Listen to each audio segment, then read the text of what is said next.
Welcome to my channel.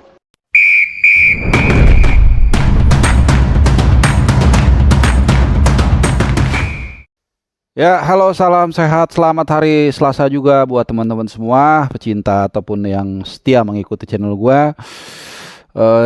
Ya, kita akan terus mengupdate persiapan tim nasional Indonesia menjelang pertandingan kualifikasi Piala Dunia 2026 menghadapi Vietnam nanti yang akan digelar lusa hari Kamis tanggal 21 Maret ya 2024 pukul 20.30 waktu Indonesia Barat di Gelora Bung Karno.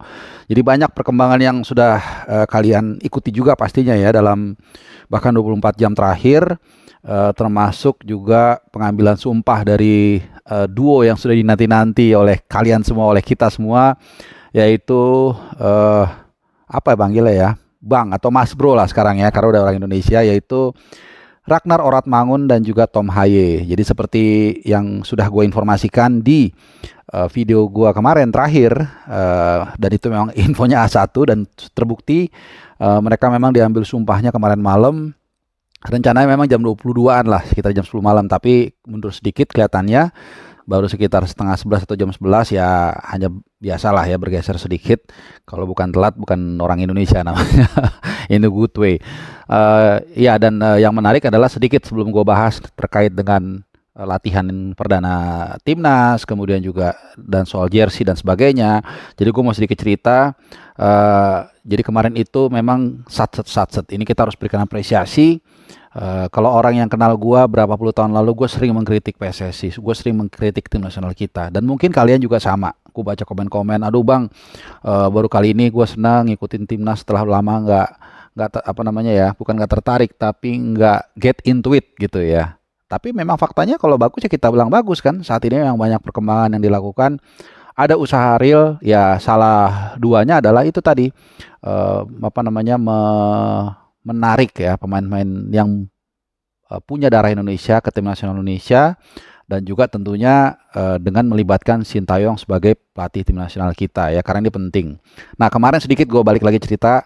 Jadi kenapa gue bilang satset dan totalitas ini sangat harus kita apresiasi, karena kemarin itu kalau kalian mungkin nonton di YouTube Kemenhukam Kanwil ya, gue jadi tahu ya Kemenhukam ada Kanwilnya ya, kalau Kudet mohon maaf ya, dan juga kantornya di persis di Stadion LRT Ciliwung ya kalau nggak salah ya, di dekat Cawang situlah, di MT Haryono. Jadi satset itu karena mereka gercep juga, karena itu sekaligus dalam sambutannya kalau kita lihat di apa namanya kepala Kanwil itu, gue lupa namanya siapa, dia di situ juga terlibat dari Dukcapil, kemudian juga dari imigrasi. Tentunya ini untuk supaya itu tadi, supaya bisa proses ini berlangsung akselerasi. Jadi langsung setelah disumpah apa namanya pencatatan online KTP ya, online KTP, langsung dapat KTP dan langsung dibuat paspornya. Sangat luar biasa. Dan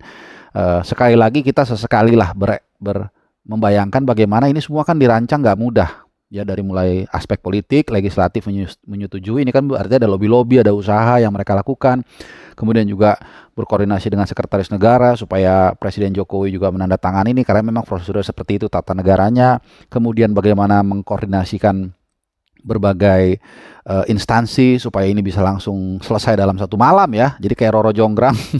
Jadi gini, kita perlu sesekali berempati ke mereka ya. Boleh kita mengkritik, boleh, harus juga memuji, jangan hanya mengkritik aja kita cepet ya. Oke, jadi kalau tidak ada halangan ya, dan harusnya nggak ada halangan karena kemarin sampai mungkin jam 2 pagi atau jam 3 pagi itu Ragnar dan Tom itu langsung dapat paspor KTP. Jadi khusus Ragnar yang puasa, jadi puasa hari ini kalau dia puasa ya teman-teman, dia sudah puasa sebagai warga negara Indonesia. Jadi welcome to the club, semoga mereka bisa tampil membela Indonesia secepatnya. Nah, terkait dengan peluang mereka main atau enggak nanti tanggal yang leg kedua, karena leg pertama udah pasti nggak bisa. Ini kita masih mengupdate situasi terkini, karena kalau dari komentar Erick Thohir, ketua PSSI, akan diusahakan karena kita punya ordal karena kantor FIFA ada di Sudirman apa Tamrin ya, Sudirman ya. Jadi mudah-mudahan karena ada ordal tadi, proses ini bisa diakselerasikan in a good way. Artinya koordinasi menjadi lebih cepat, komunikasi juga menjadi lebih lancar, dan prosesnya mudah-mudahan juga bisa selesai secepat mungkin dan bisa main nanti leg kedua menghadapi Vietnam di Vietnam. Mudah-mudahan gue ikut nanti ke sana ya. Nah, itu yang pertama. Yang kedua, latihan perdana. Latihan perdana kemarin sudah dilangsungkan di Stadion Madia Senayan. Sejumlah pemain hampir semua ya udah datang. Jadi ini merupakan bagian dari adaptasi dan tidak banyak waktu. Mengapa di awal gue sempat mengucapkan kita bersyukur Sintayong masih ada di sana. Sekarang gue bukan dalam ranah mau pro dan kontra in terms of cari popularitas atau apa. Tapi coba kita nalar atau analisa secara logik. Bayangkan kalau sekarang itu adalah pelatih baru. Bagaimana nggak kalang kabut dalam mempersiapkan pertandingan ini. Ya, I'm not saying Sintayong itu perfect, banyak kekurangannya, masih ada lah gitu ya. Beberapanya soal bahasa yang pernah gue ungkapkan jauh sebelum soal itu naik ke permukaan. Tapi dengan adanya kesinambungan ini, keberlanjutan ini, bukan keberlanjutan politik ya beda. Artinya kan lebih mudah para pemain untuk memahami. Dan seperti yang gue bilang waktu itu, ketika gue pulang dari Qatar di bandara itu gue ketemu dengan dua pemain tim nasional Indonesia. Ada tiga sebenarnya, tapi yang gue ngobrol dua, gue nggak usah sebutin namanya. Satu pemain belakang, pokoknya dua-duanya dari area belakang lah.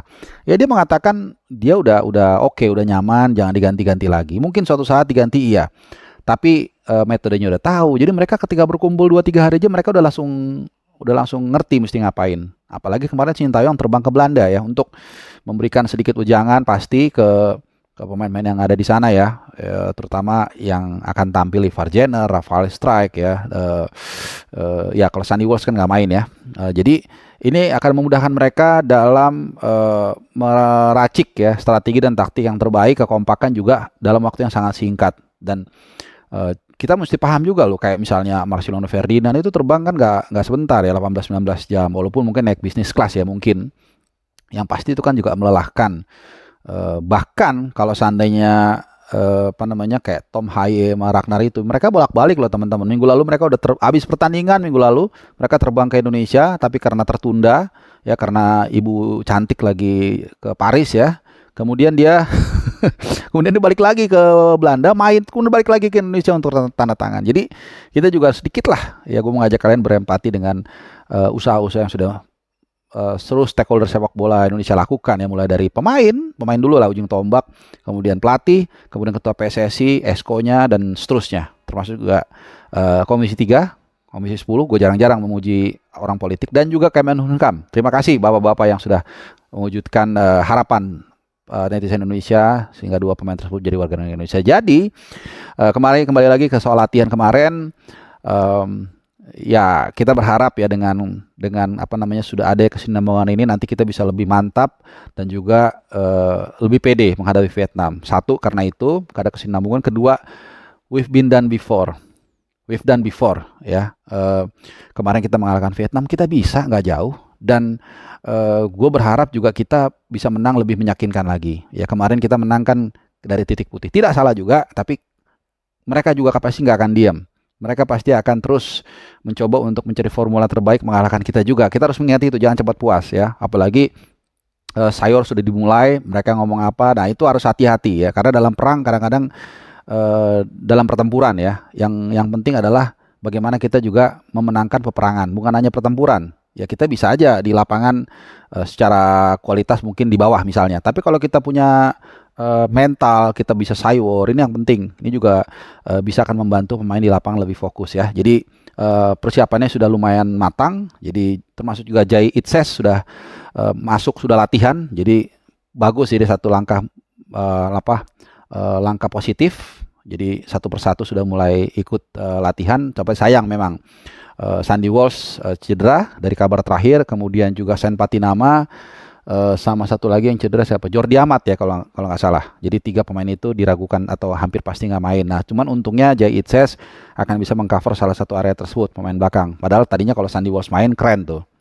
Sama Yakob Sayuri ya cedera. Kalau bisa main semua tuh keren banget. Sandy Walsh di bek kanan, kemudian Yakob Sayuri sayap kanan ya. Tapi kita akan lihat dalam beberapa hari ini gue akan update sehingga kita bisa lihat nanti kira-kira seperti apa line up taktik dan strategi yang akan diturunkan oleh Sintayong. Dan ini akan menjadi video satu dari beberapa yang gue buat. Gue akan selalu update tim nasional sampai dengan hari H nanti di GBK Senayan. Alright, terima kasih, salam sehat dan sampai nanti. Ciao.